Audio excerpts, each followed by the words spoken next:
네, 이번 시간에 저와 함께 다뤄볼 내용은 바로 타일러의 합리적 교육과정 개발 모형입니다. 혹은 타일러의 합리적 교육과정 모형이라고도 하죠.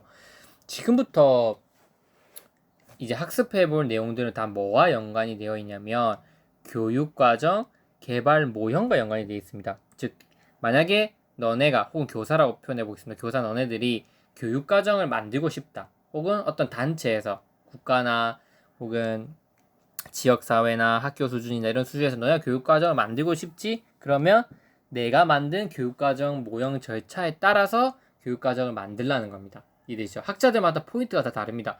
타일러는 뭐 목표를 중시한다든지, 뭐 워커 같은 경우에는 실제적인 과정에 초점을 둔다든지, 이렇게 학자마다 교육과정을 만들 때 누군가 만들 거 아닙니까? 이 학자들이 만든 게 아니라 누군가 만들 거예요. 그걸 교육과정을 만들 때 이 모형에 따라서 교육과정을 개발한다면 좀 더 효과적이고 의미 있는 교육과정을 만들 수 있다고 보는 거죠. 그때 타일러는 그럼 교육과정을 개발한다는 것 자체가 뭐냐? 뭐에 중점을 뒀냐면 바로 교육 목표와 연관을 두어서 해석을 합니다. 이해되죠? 그게 뭐 교육과 이 교육과정을 개발하는 모형 자체가 뭐 실제적인 어떤 방식이 담겨 있어야 된다든지 아니면은 뭐 평가가 중요하든지 이런 게 중요한 게 아니라 타일러가 제일 첫 번째로 교육과정 만들 때 중요시 여겼던 건 뭐냐면 바로 교육 목표다. 결국 교육과정은 목표를 이루기 위해서 만든 설계한 시스템과 같다. 이렇게 실제로 얘기를 했습니다. 타일러가. 여기 보시면 교육과정을 개발하는 것, 만든다는 것 자체가 뭐다? 목표를 성취하는 시스템을 설계하는 것과 똑같다. 그러면 교육 목표를 달성하기 위해서 반드시 달성해야 된다는 과정을 우리가 풀이해줘야 된다는 거죠. 그래서 나는 목표 중심 모형을 제공했다. 타일러가 이렇게 말을 했습니다. 이해되시죠? 교육과정 개발한다는 것은 다시 한번 말씀드리면 교육 목표를 달성하기 위한 시스템을 만드는 것이고, 그러면 그 교육 목표를 달성하기 위한 시스템을 만들 때 일련의 절차가 필요하겠죠. 이 과정을 풀이하겠다. 어떻게 나는 첫 번째 교수 목표를 선정하고, 그다음 이 목표를 달성할 수 있는 학습 경험을 선정한다. 이 학습 경험을 실시해서 학생들에게 제공하면 이 교수 목표를 달성할 수 있다고 보는 거죠. 그래서 목표를 정하고 그 목표를 이룰 수 있게 해주는 어떤 학습 경험들, 뭐 체험 학습이 될 수도 있고, 뭐 그게 강의 수업이 될 수도 있고, 그 학습 경험을 선정하고 학습 경험을 조직한다. 어떤 순서로 학습 경험을 제공할 건지 조직한 다음에 평가를 내리면 이 방식대로 맞춰서 교육과정을 개발하면 교육 목표를 달성하는 시스템을 효과적으로 구축할 수 있다고 타일러는 생각한 겁니다. 그래서 이 네 단계 반드시 외워주셔야 됩니다. 첫 번째 뭐다? 교수 목표 선정 단계. 두 번째 학습 경험 선정, 세 번째 학습 경험 조직, 네 번째 학습 방법 고안. 이 하나하나 제가 세부적으로 다 설명을 드릴 거예요. 뒤에 보시면 목표 설정에서도 보면 교육 목표 추출의 원천, 목표 선택의 준거, 진술, 이거 세부적으로 다 설명을 드릴 건데 일단 요약해서 제가 한번 키워드화 시켜서 먼저 맨 앞장에 가져와 봤어요. 그래서 간략하게만 한번 타일러의 합리적 교육 과정에 대해서 설명드리고 세부적으로 시험에 나올 수 있는 요소들이 무엇이 있는지 한번 살펴볼게요. 이미 시험에 나왔던 요소들이 뭐가 있죠?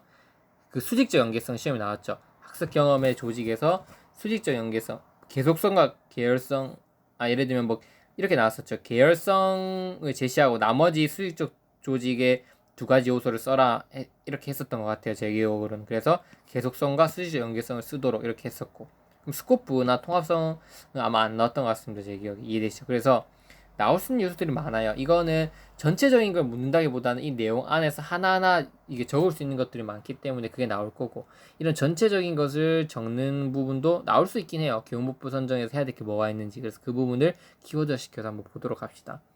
목표 선정을 할 때 반드시 첫 번째 조건이 뭐냐면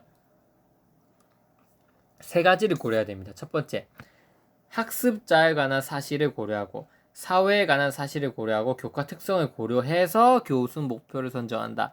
이때 교수 목표는 그렇게 생각하시면 돼요. 타일러는 이때 교수 목표는 뭐라 그랬냐면 일반적으로 넓은 범위의 교육 목표 그게 아니라 실제 그 수업 현장에서 50분에서 실시할 수 있는 그때 그 정도 수준의 교수 목표를 의미한 겁니다. 이해되시죠? 그래서 어쨌든 이 수업 시간에서 학습자 행동 변화를 이끌어낼 수 있는 이 목표를 선정할 때는 첫 번째 학습자를 고려해라. 두 번째 현지 사회, 지금 사회를 고려하고 교과 특성을 고려해라. 왜? 그 뒤에 설명을 제가 자세하게 나와 해두었습니다. 왜? 교육은 결국 변화 대상자는 뭐다? 학생을 변화하려고 하는 거다. 그러면 학습자에 관한 사실은 뭐냐면 학습자가 뭘 원하는지, 학습자가 뭘 요구하는지 이런 것들을 파악해서 목표를 일단 만들어내라 이거고, 두 번째, 학습자가 결국 사회에 나가서 생활을 할 텐데 지금 현대 사회가 추구하는 게 뭐냐? 과학기술이 어느 정도 발달했던 거기 사회에 맞는 수업이 진행돼야 되는 거잖아요. 맞죠? 우리가 교육과 사회는 떼놓고 생각할 수가 없잖아요. 맞죠? 기능론적 입장에서 봤을 때 이 사회에서 요구하는 어떠한 지식 수준이라든지 사회화 정도를 학교에서 충족시켜 주는 거잖아요. 따져보면. 그래서 교수 목표를 선정할 때 이 사회 현실도 고려한다. 4차 산업혁명이면 4차 산업혁명 시대에 맞게 학생들의 역량을 기르기 위한 교육과정이 나왔고, 그거에 따라서 2015 개정 교육과정에서 지식을 활용하는 역량이라든지 대인관계 역량이라든지 이런 걸 중요시 여기잖아. 이런 것들이 다 사회 현실과 연관이 있는 거죠. 세 번째, 교과 특성을 고려해라. 어찌됐든 수업 현장에서는 교과 중심으로 수업을 받게 될 거다. 그게 4차 산업혁명의 중시 여기든 학습자들이 원하는 걸 수업을 하든 어쨌든 수업을 교과 단위로 한다. 국어, 영어, 수학, 과학도 지구과학 다 나눠져 있잖아요. 맞죠? 그러면 그 교과별로 특성이 있기 때문에 특성에 맞는 목표를 선정해야 된다. 그래서 이렇게 세 가지 요건을 고려해서 교수 목표를 선정한다.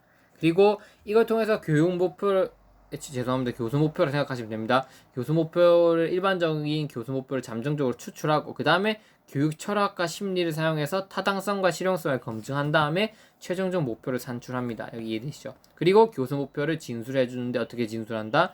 내용과 행동 영역으로 이원화시켜서 진술해준다. 그 내용이 다 여기 담겨 있습니다. 제가 다 설명드릴게요. 좀 빨리 하고 그 다음으로 이렇게 교수 목표가 선정이 된다면 이 목표를 달성하기 위해서 어떤 경험을 제공해 줄 거냐 이런 것들을 만족시켜 줘야 된다는 거죠.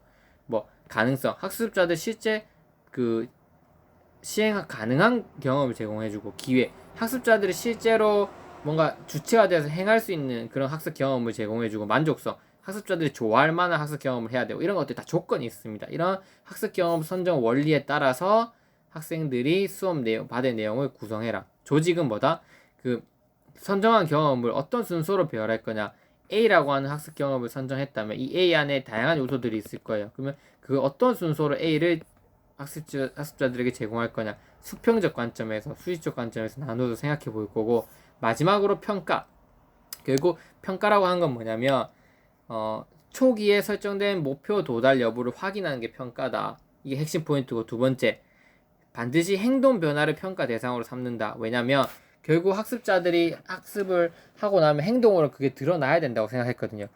교수 목표 자체도 행동으로 표시를 해야 되고, 그러면 학습자들이 수업을 받으면 행동 변화가 일어난다고 봤기 때문에 타일러는 행동 변화를 평가 대상으로 삼았습니다. 그리고 평가는 뭐 하는 거다? 목표를 도달했는지 안 했는지 확인하는 거고, 확인하는 거는 뭘로 한다? 행동 변화로 하는 거다. 마지막, 평가는 한 번만 실시하는 게 아니라 여러 번 실시하는 거다. 초기에 실시해서 학습자들 수준도 파악하고, 중간중간에 학습자들이 학습 내용을 잘 이해하는지 진단평가 형성평가 실시하는 거, 그것도 평가에 해당되고, 마지막으로 최종적으로 학습자들이 학습 목표 도달했는지 안 했는지 판단하는 거. 그래서 평가는 한 번만 실시하는 게 아니라 초기, 중기, 후기 최소한 2번 이상 실시해야 된다고 봤습니다. 타일러는 이해되시죠? 그래서 평가는 여러 번 실시할 수 있다. 이렇게 제공을 했습니다. 그래서 이것과 관련된 세부적인 내용들을 하나하나 지금부터 한번 살펴보도록 하겠습니다. 네, 끊고 가도록 하겠습니다.